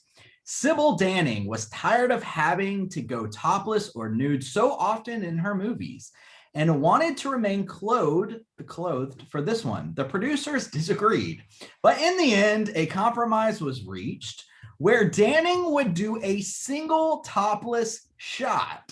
She was very angry on watching the finished film to find that the ending credits featured the shot no less than 17 times. Those motherfuckers. Wow. God. that damn. Brutal. God, this movie just like bleeds like Hollywood shittiness. It's just Good filled to the Lord. brim. This is a bit of long trivia, but it was kind of interesting when I read it. Oh no, that was that's the monkey one. That's the Here it monkey is. one. Director Felipe Mora didn't know that Sir Christopher Lee was a war hero in Czechoslovakia. This was not something in he was Czechoslovakia. allowed to talk, huh? I didn't realize I knew he was a war hero. I didn't know he was in Czechoslovakia. I was just reacting. Yeah, to me that. neither. Sorry. This was not something he was allowed to talk about, but during World War II, he was part of an intelligence agency. And so when they showed up to film this movie in Czechoslovakia, he was greeted with a hero's welcome at the airport when he arrived. That's when Felipe first found out about his past, how he had been involved with killing one of the top Nazi officials and learned about everything. Felipe couldn't believe it. One day, he took Felipe to Prague to visit a church. He remembers Sir Christopher Lee saying, "Dear boy, please come with me and let me tell you about what I've seen." Damn. And then took Felipe inside to the basement and proceeded to tell him a story about how this place was where people had been trapped by the Nazis and some very terrible things occurred there. It was such a profound moment for Felipe because he realized just from where Christopher Lee kind of got his just like presence from. He had seen true horror firsthand in his lifetime, and he used that in his performances. He was also a Nazi hunter for a couple of years after World War II. Damn. What a badass dude. Is Yeah. there anybody cooler than Christopher Lee? Damn. You would have to look long and hard to find anybody with that kind of track record. Holy shit. Pretty baller. Yeah, damn. So that's just a crazy coincidence that he just happened to have done a lot of work in World War II, like in Czechoslovakia. That's wild. Coolest So- fucking dude in the world. Damn. Yeah, that was kind of the most interesting trivia on there. I know we got some voicemails to get to. Solid trivia. Thanks, Jess. Yeah. Yeah, we do have voicemails, but before we get to that, you know we gotta go hunting. It's time for the Cooter of the Week. Straight chillin'. Cooter of the week.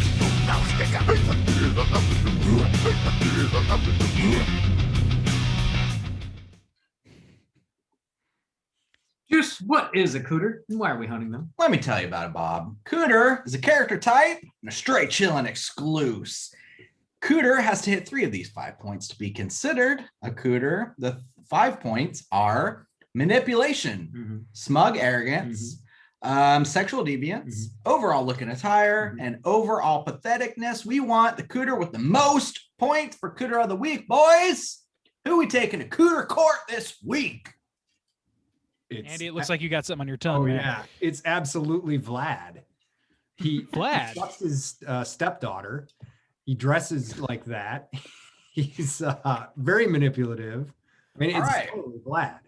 Andy, all right. So what point do you think he hits highest on of the 5? Which one do you want to nominate him for first? I would say, it's sexual deviance for fucking his stepdaughter. All right, sexual So wait, deviance. I mean, it's hard to believe that anybody could miss any plot points in this movie, but I don't recall the thing about the stepdaughter. So yeah, Mariana was supposedly there. They brought her in and had adopted her as their daughter. That was the one from America. She's played by Marsha Hunt, I guess. Can't be Well, killed by silver, only shit. titanium. The one that they have That the one. 3-way with. Yeah. Oh my lord. Holy shit. 3-day, I'd fuck a 3-way. space vampire. We know We you know would. you would, Matt. These are not space vampires. They're barely werewolves, and But they might as well be. They're Yeah. standing for any creature, really, and you would Sure. fuck them. Matt surely would. Yeah, there is that gnarly orgy going on, and if that's his adopted daughter, then good That's lord. pretty fucked up. Yeah, All that right. ranks. Sexual deviancy, check. You said he dressed like that too. Go into detail about that. Oh, I Where? seem to remember him having some kind of strange outfits, and he does like kind of rip his shirt off at one point. I seem to remember revealing Arrivederci, baby. kind of his dad bod. Oh yeah, he's got one too. This guy, man. And he Leather wearing daddy. like a leather vest, Leather I think. daddy. Yeah. Oh yeah. He's letting it breathe. He's letting Yeah. it breathe. This guy. Something that says "Daddy likes leather." You have to because the leather doesn't, Justin. Also, too, could we just give him attire for like that terrible werewolf outfit he's got on? I mean, the makeup Yeah, but alone, that's- right, could qualify. Yeah, but that is almost like a it's almost like a canceling out thing because half the cast of this movie suffered the same True. consequence. True. Let's see. Manipulation. Andy, you had mentioned manipulation. Who's he manipulating? Yeah, well, I think he's trying to manipulate a couple different people, like in that ritual scene, and I don't know. I was on my phone a little bit during this movie too, but That's understandable. I might not have caught all of the plot points, but I believe he was, kind of like he was helping Sturba for sure manipulate people. Does I can get down on that. Is he pathetic, boys? Will we give this Vlad patheticness? I will say one thing that I noticed that could. How does he apply to die? Does patheticness. anybody remember how he dies? He just gets shot. He gets shot with by okay. this I fucking couldn't guy, remember. and then he just dies like every Oh, other okay. werewolf in this movie. All right. And let's see. We're missing one. Sexual deviance, manipulation, arrogance, smug arrogance. Oh, he's definitely arrogant. I feel like he, to the point of patheticness, I was going to say there's that one scene where Serbia's like, cannot get it. Serbia's like being introduced to the LA werewolf, and she's like, all right, you two go fuck. And he like kisses her on the hand gratefully and then goes in gladly or whatever and does his shit. He seems like very much a Renfield level scrote licker of a right hand man. I don't think he's got much more than patheticness. So I kind of doubt the arrogance, but I think the patheticness enhances that.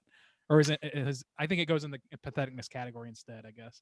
I think we've got enough to book old Vlad. Does anybody else want to nominate any other cooters? I don't think Do we have want to time do nominate them the all. main guy? I almost think we could nominate the main guy. I mean, the jean suit that he wears the whole time, leaving the Wranglers on when he's fucking his girlfriend. The denim tuxedo. Yeah. Well, smug arrogance. My God, this man is incapable of showing an emotion True. that does not involve smugness. So Yes. that's in there heavily. Yeah, smug arrogance. Yeah, he treats fucking Christopher Lee like shit through the whole fucking movie. So smug arrogance there. Looking attire for the Canadian tuxedo. Yeah, Canadian tuxedo. Fucking didn't. I'm a little drunk, to be honest with you. Bob's got these crazy horror tiki glasses, which are awesome, by the way. This is behind the scenes, but they're so deep. Like, I've been drinking this drink the whole cast. There's still some in there. It just Going refills real itself deep. automatically. Let's see. So the Canadian tuxedo, looking attire. Smug arrogance, manipulation. arrogance. I mean, I don't think he really is clever enough to manipulate shit. Not that I remember. Not knowingly. Patheticness. I mean, Not particularly. he's not really displayed pathetically. He's definitely played straight and at least from like a somewhat script capable. standpoint. I think he's a little pathetic when he's at his, during the funeral and going to kill the werewolf hunter because he told this guy that his sister was a werewolf, which she was. Yeah. I think it is a little pathetic. Yeah, I'll Yeah, go with that he's- too. Yeah, I think that's pretty accurate. He's very much got the mindset of like a 13-year-old child, Right. Yeah. 13-year-old boy specifically. Yeah. Yeah. I don't think he quite goes up up to the Vlad level though. I don't think he beats Vlad. I think we can book Vlad for sure as Cooter of the I Week. think the whole Wolf Coven has a stake Yeah. in this, but I would question Noel Sturba might take the cooter cake. The attire is insane, off the charts. she's at one point dressed like metal sheet roofing. Did you notice that? She's got like metal slats. That's it. She's definitely got the smug arrogance. Yeah, Yeah. the sexual deviance is the same as Vlad because she's, I guess, banging her stepdaughter now, True. and really just And- everybody. Yeah, just banging. And trying to like apparently getting wedded in hell with her brother or some Yeah. shit. Yeah, Oh, with yeah, her yeah, brother. yeah, Good yeah. lord. Yeah, she's a brother fucker now. That's weird. Yeah. A little weird. Arrogant as fuck. Definitely. Yeah. Yeah. But is she off the as chart. pathetic as Vlad seems? Vlad does seem to be more pathetic. Yeah, she's not really. Yeah, good. I don't think she gets the pathetic coin, but Vlad takes care of that for her. I So I think kind of think as a Vlad- duo, Mhm. Yeah, maybe the Wolf Coven. I think really the Wolf Coven with her at the helm, I think Yeah, that would work and for me Vlad, too. the right And hand. Vlad, I mean, they could go individually or together. It would really kind of have a similar result. I think since she's more powerful, she seems less cootery. He is definitely more pathetic, Mhm. I think. And I think that gives him a little edge. All right, But good analysis. It's my boys. boy Dick. Yeah, we got him though. Book got him. Book 'em, Booked. boys. Vlad, cooter of the week. All right. Well done, Andy. Bringing your. Then A you're game. on parole. Yeah. All right, it's time for the social hour. We're letting our hair down. We're talking about what we've been watching this week. Hey gang, what you been watching? Randy, why don't you kick us off? What you been watching? Oh man, I honestly have not been able to watch a whole lot of anything this week. It's just been like a murder week in terms of my schedule. So, I will say I finished up WandaVision, and I will say that show is pretty good in my eyes. It kind of starts as a better show than it ends up, in my opinion. But I think that it's kind of starts as a pretty fun mystery show and winds up being a half decent Marvel movie. Like I kind of think that's where it lands, and I'm okay with that. I kind of have I keep my expectations real low for Marvel stuff because usually to me it feels like a commercial for the next thing, and this is no exception for that. But I liked some of the ways they handled it. I liked that they leaned into the episodic format so hard and did some interesting things with that. So, and I like that they like really leaned into the mystery too. So I liked it. Okay, overall, a little mini review there for you. I watched the first episode of a show called Murder Among Mormons, which is I think a 3-part series on Netflix. And that it's really interesting, and it's about this like basically terrorist attack that happened where multiple people involved with sort of like lost and then found historical documents pertaining to the Mormon religion and Joseph Smith and all that stuff, they get blown up at their homes or at their offices or In their whatever fucking by car, explosives. yeah. You've seen this. Just like you, first episode, yeah. I Okay, watched yeah, the whole so I- thing. Really? Yeah? Okay. It's good. It's only Finish 3 it. episodes. Yeah, it's pretty Yeah. short. Man, I don't know what's going on. Like, there's representations of horrible murderers in every culture and religion you can think of, but for whatever reason, as much true crime as I watch, it feels like 30% pertain to Mormons in some way. I don't know what's going on over there. Those I don't damn know. Mormons. It's like it seems like an overshare of the pie there for them. Yeah. But I guess no judgments, just a notation there. And then the last thing I'll mention, just 'cause, again, I didn't have a whole lot, was a movie called An Oversimplification of Her Beauty, which was a very, very artsy movie where it was like very multimedia, and it's just about a guy and a girl like falling in love for the first time. It's very romantic, and it's also got a lot of cool animation and a lot of like cool multimedia shit going on. Like visually, it's really, really cool, and it's kind of like a very visual like poetry sort of thing. Like it's narrated at certain points, really like flowery words and everything. And I don't know, I thought it evoked a lot of like pretty strong romantic notions in me, which is hard to do because I have no soul. So I enjoyed it. I thought it was pretty good. It's not really like light viewing. It's something you go into looking for an experiment to watch. You know what I mean? So it was cool. We do. That's it. Andy, what about you, man? What you been watching? MILF TikToks, OnlyFans videos I purchased. Tight. Oh my man, TV portfolio going down mostly, but I did watch Shaitan, which is like a 2006 French horror movie. It was like on like Shudder's actual streaming channel, and I caught the beginning of it. I thought it was like kind of intriguing enough to watch all the way through it. It was a pretty cool movie. Had some weird imagery and it was a pretty creepy movie. I thought satanic stuff always up my alley. And I've recently finished the Hannibal NBC series. Thinking about watching that Clarice thing on, I guess it's Paramount Plus now. Right. I'm a big fan of like Thomas Harris novels. And I did kind of like what they did with Hannibal. I wasn't really into Mads Mikkelsen at first, but I really liked the effects actually in the series. And I really grew to like him by the end. Lawrence Fishburne's fantastic throughout the whole movie. And obviously I watched Old Boy recently. Yeah. Is that your first time watching Old Boy? What's that? Is that your first time watching Old Boy? It was my first time watching Old Boy. I did enjoy that. I wish I could have got to talk to you guys about that last week, but Yeah. this was a lot of fun to talk about Howling too. So Yeah, cool. I'm glad you got to watch it either way. Juice, great. what about you, man? What you been watching? Let's see. Oh, I also finished WandaVision. I didn't like the last 2 episodes and thought it ended up in a very mediocre way. I was pretty disappointed with that ending. I still love like the first few. I thought it was a cool style, but seemed pretty plain to me. I also watched that Mormon one, and I will say, so I've been covering all the Netflix docuseries so far on our Patreon for minicast, and I recorded the fucking hotel one twice, and my computer fucked it up twice.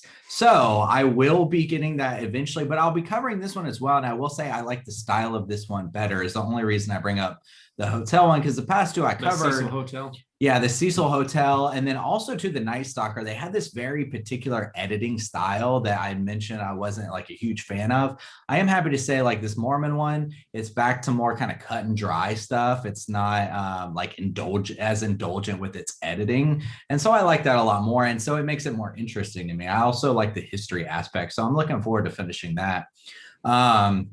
And we'll be doing a mini episode on that as well. I also started Pacific Rim the Black, which is a Pacific Rim anime which just showed up on Netflix. It might have showed up just Saturday night. I don't know, because I just started watching it last night, and it like I hadn't seen it recommended to me before. It's pretty short. It's like that Castlevania style where they're only like 28 minutes. I think the whole series is only like 7 episodes. So I watched the first half. I plan to get through the next half, and also I'll cover that one as a mini cast too, because it's Pacific Rim kaiju stuff. So I'm not like super into it at first. I don't watch a lot of anime. I did like that Castlevania series a lot, actually. But this one, I don't know. We'll see how it ends up. I don't really like the liberties they're taking with the kind of Pacific Rim franchise, but we'll see. We'll see where it goes.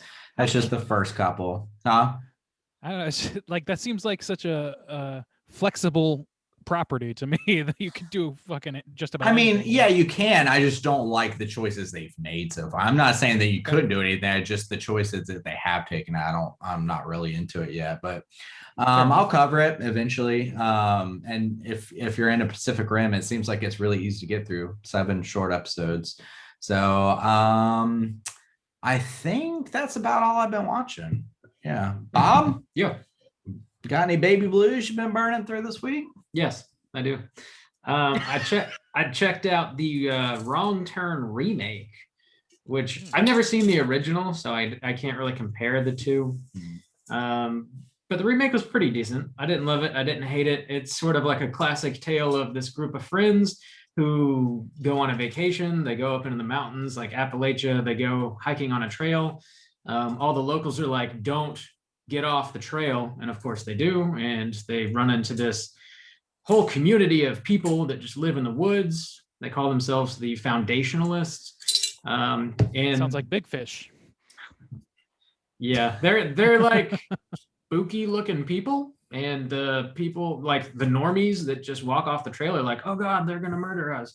So they murder one of them, and then they get abducted, and like they hold this like whole trial, and it turns out they're relatively peaceful, and they probably shouldn't have killed one of them. Like it's Quite ironic. the whole thing.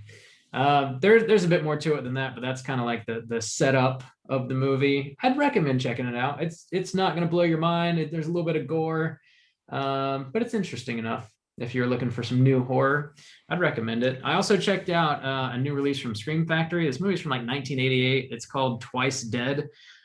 First time that's been put out on Blu-ray. They did a real limited run. I think they put out like 1,000 of these, so it's already sold out. But the premise of this movie is a new family rolls into town. They buy this big old house, and there's this like group of punks that are just hanging out in the house. And the family like forces them out so they can move in and live in the home that they have purchased. And these punks just decide that they're going to murder the shit out of this family because they can't hang out in this house anymore. So they're hell bent on that. So they break into the house. It's got some like kind of a home invasion-y sort of aspect to it, but also the house may or may not be haunted as shit. So it's got like a ghosty aspect to it. It's just kind of an interesting blend of the two. It's definitely got some cheesiness baked in there as well. It's an interesting blend of subgenres for sure. So I enjoyed that pretty good. There is a possessed motorcycle in it. So if you want to see some of that, check out Twice Dead. Vision and Jack style. I love it. Yeah, interesting choices. I've also been working through Stranger Things again. I'm about halfway through season 2. And that show, of course, as everybody knows, is fantastic. I enjoy the hell out of it. Yeah, that's really all I've been watching. So let's go ahead and jump over into our hotline Scream. Hotline Scream.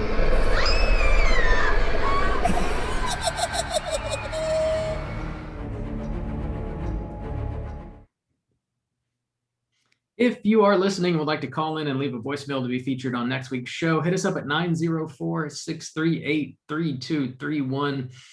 We have 3 voicemails and 1 email to get to this week. First up, we are going to hear from Brandon. Let's hear what he has to say.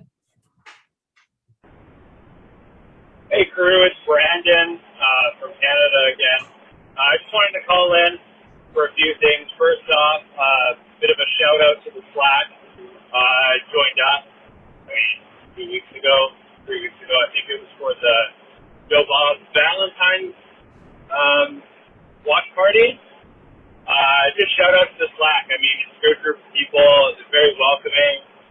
I mean, never really done anything like that with the podcast, so joined up, it was a little nerve-wracking, but it was sweet. Everyone on there is awesome, easy to talk to.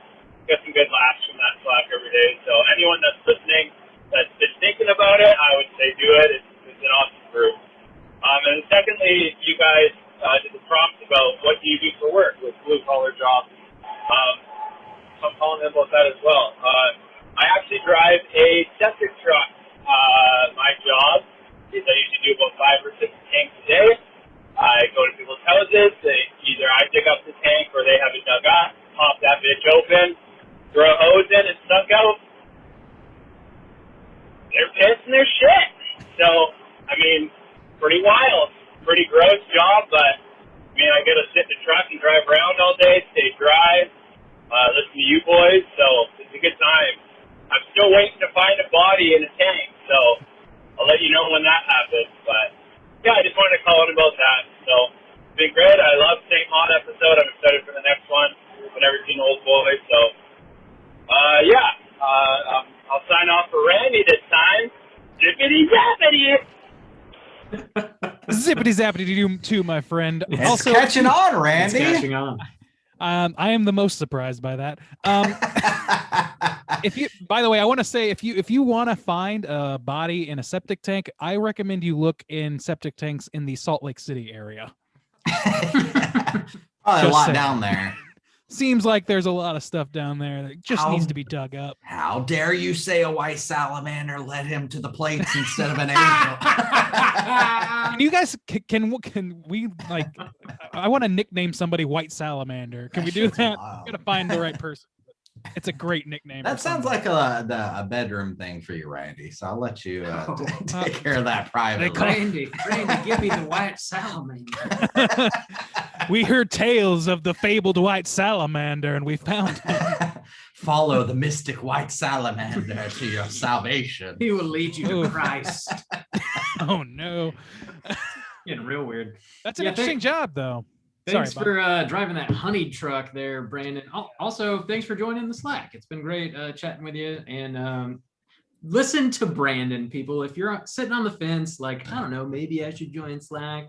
Maybe I shouldn't join Slack. It's dope. Join it. Hang out with us. Yep. Talk about weird shit like vajankles.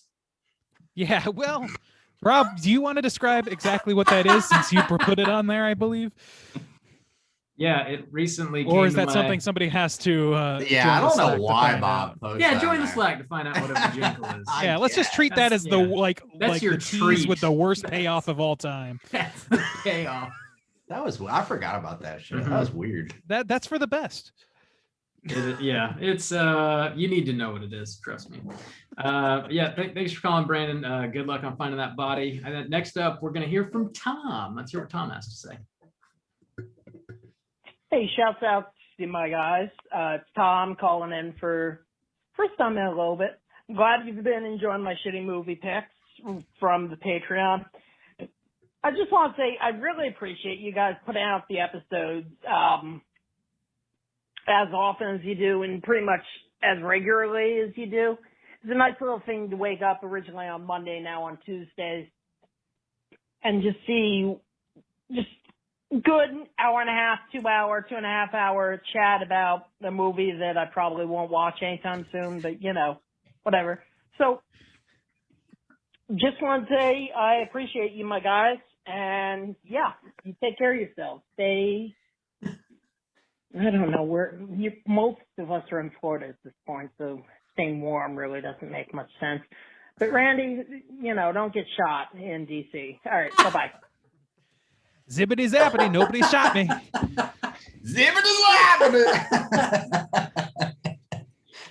If anybody, I am the one who shots. But this is Talking about a movie that I won't watch anytime soon. That's for dude, yeah. That compliment reeks of like if I was to say like, oh, you know, I really love Elvis Costello because he puts out so many songs that I don't listen to. Thanks, Tom. We appreciate it, buddy. Yeah, thanks for calling in, man. Thanks for hitting us up on the Patreon and picking some obscure movies that we probably never would have What did watched Tom ourselves. pick? I was trying to think. Deathbed, wasn't it that one of his? No, that was Michael. No, I he get that shit he mixed chose up. the Katakuri's movie, Happiness and Ah, Katakuri's. did he? I thank you for that. Mhm. Yeah. Yeah, but thanks for calling in, buddy. Glad to hear from you. We got Kyle. I believe Kyle's up next. See what he has to say. Hey boys, this is Kyle. I was listening to the Old Boy cast and had some calls about experiences in movie theaters. I've got a good one. Back in like 2012, I was still in high school, and the Avengers was just now dropping. You know, it was crazy time. So we went to the midnight showing. You know, everybody's dressed up. The theater's completely packed. About halfway through the movie, you know, the team up's starting to happen. Everybody's super hyped in the theater. And I shit you not, this like really old dude, like in the first like 3 rows, starts yelling and drops to the floor. And we're all sitting there so confused, but so invested in the movies we didn't turn away. And then eventually, you know, the manager came in and staff picked him up and dropped him, like picked him up and took him out. Pretty sure he's having either a heart attack or a panic attack, or he's just too overwhelmed.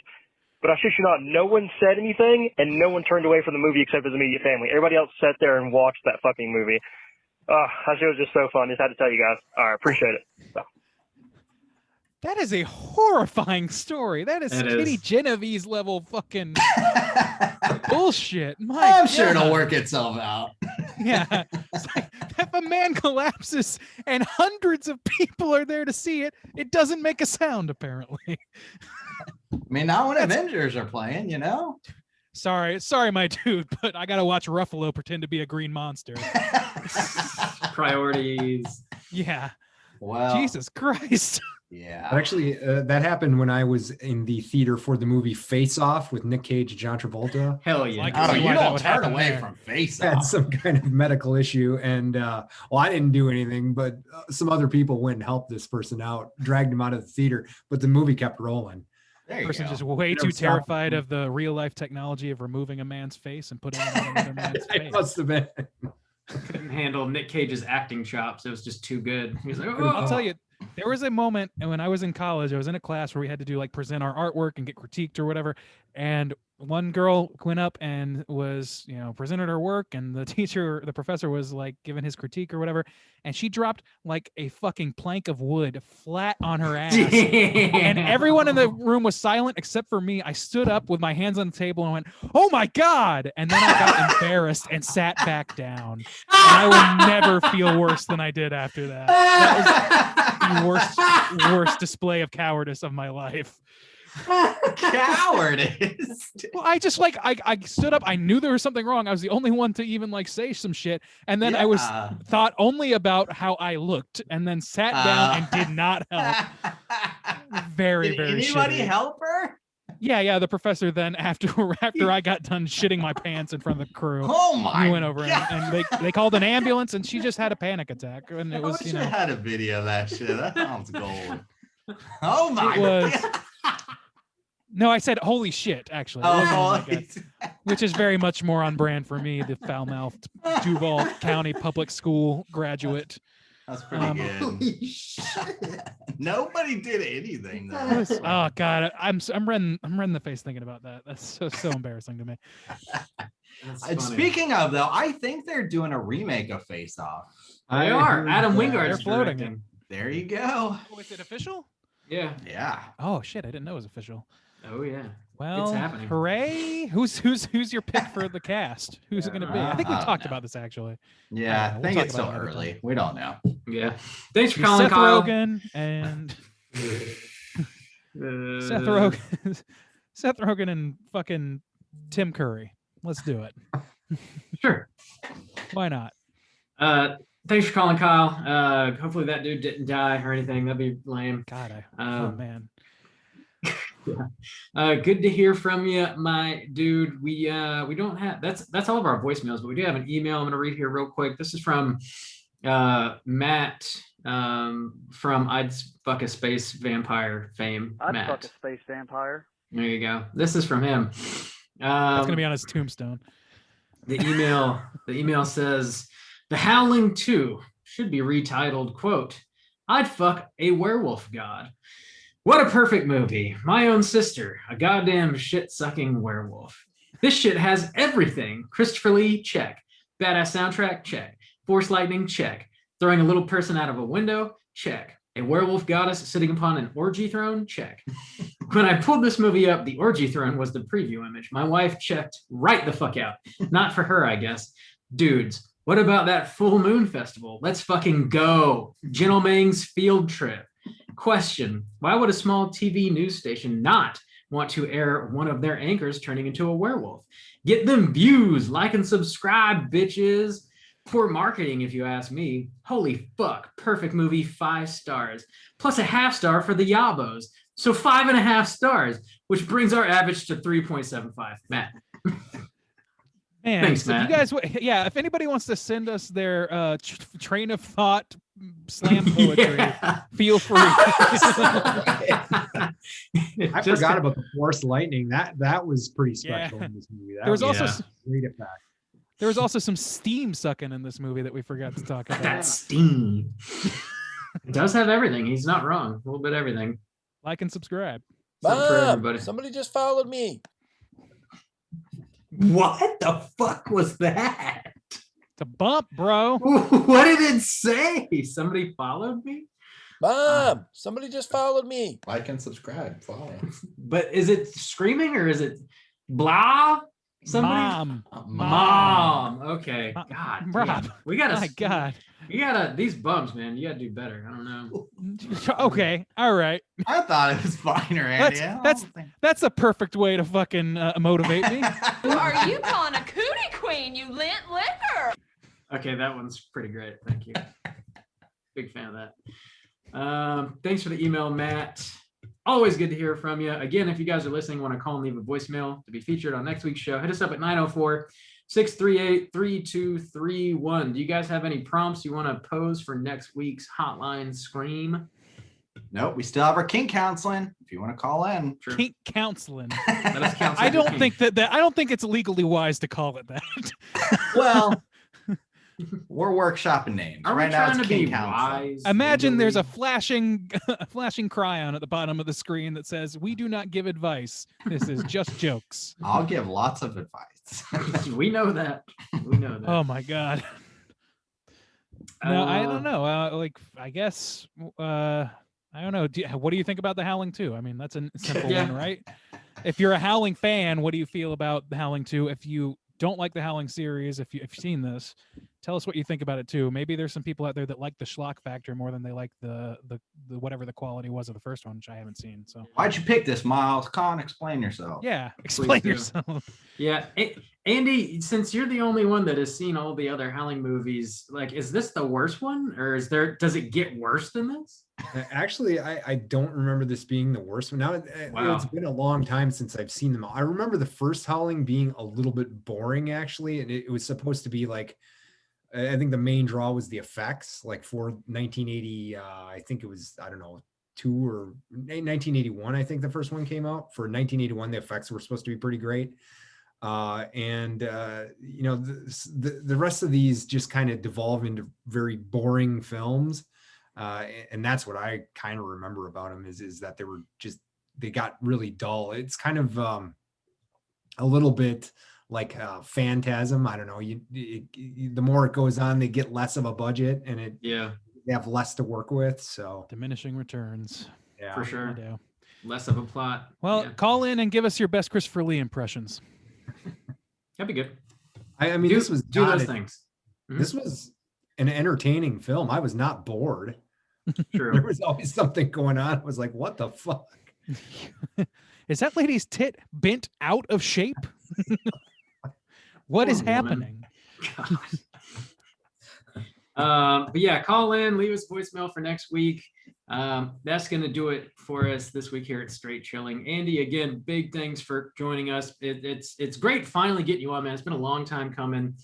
Thanks for taking the time out of your day. And you said Horrorphoria, you can get that on the website still. Is that the only place you can get it, or is it still on like iTunes and Spotify?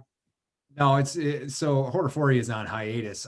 We put an announcement on the website about it Okay, being okay. on hiatus. That's all that's going on there. I'm still trying to figure out what to do with it. Like I said, the company I work for owns it, so might get a different co-host. I'm not sure. We'll get it figured out, and I will definitely let you guys know, and we'll put it on the website and socials when we figure it out. Okay, it's still available to listen to, though, right? Oh yeah, absolutely. No, it Okay, is yeah. on iTunes and Spotify, all the places that you normally listen to. You can listen to all 98 episodes that we've done. Yeah, that's a lot. That's a good back catalog. Yeah. So and it's quality stuff. So if yeah, you're check it out. unfamiliar, go ahead and work through that back catalog. And then by the time you get maybe halfway through that, you'll have some brand new awesome horror for you dropping in your ear holes, and you'll be like, oh fuck, I can't wait to hear the new shit, the new hotness. And we've all featured on there maybe several just times. not listening to anything prior to episode 50. We really don't know what the fuck Still so fun. You guys really do crib everything off us, huh? We stole that too. But yeah. Well, I really appreciate that. That means a lot coming from you guys. You guys do a great podcast too, and I really do appreciate being on the show. Finally, it was a great deal of fun. This is a fun movie to review, and you guys are just awesome. I'm glad that you're continuing to go here. Well, with that level of flattery, you'll be back soon enough. Yeah, for real. That's what we like to hear from our guests. That would be great. Yeah. Definitely, if you guys do the new Glenn Danzig movie, I definitely deal. We can make zippity zappity on that, my friends. That's a hell yeet from Soju and a zippity zappy from Randy. Bob, what you got? Yeah, nothing. But we'll get you on here. I have a daddy kink. There you go. And I have a daddy kink from Bob. Yeah, that's my thing. That's a yes that I don't say. But yeah, that's gonna do it for us this week. Next week we're gonna be back with a brand new show. As always, we're gonna be talking about our final Patreon pick for the first quarter of 2021. The movie is called The Baby, and this one was chosen by Luke. Slamming your eyeballs into The Baby. I want to say it's from like 77, 78. It's like late 70s. So check that out. I know you can get it on VOD pretty easily, and there's also a Blu-ray copy out there. I think Severin put it out, so you can find it pretty easily. Check out The Baby. Get ready for next week's show. Until then, please rate, review, and subscribe to us on iTunes. Follow us on Twitter at STR8_chilling. On Instagram at Straight Chilling Podcast. You can send us an email through our website, straightchillingpodcast.com.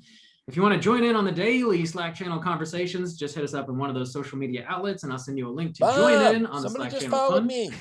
Follow us on the YouTubes. Follow us on all the socials. Follow us home. Follow us on the way home. Until next week, as always, all you mother truckers, please keep chilling. Arrivederci, baby.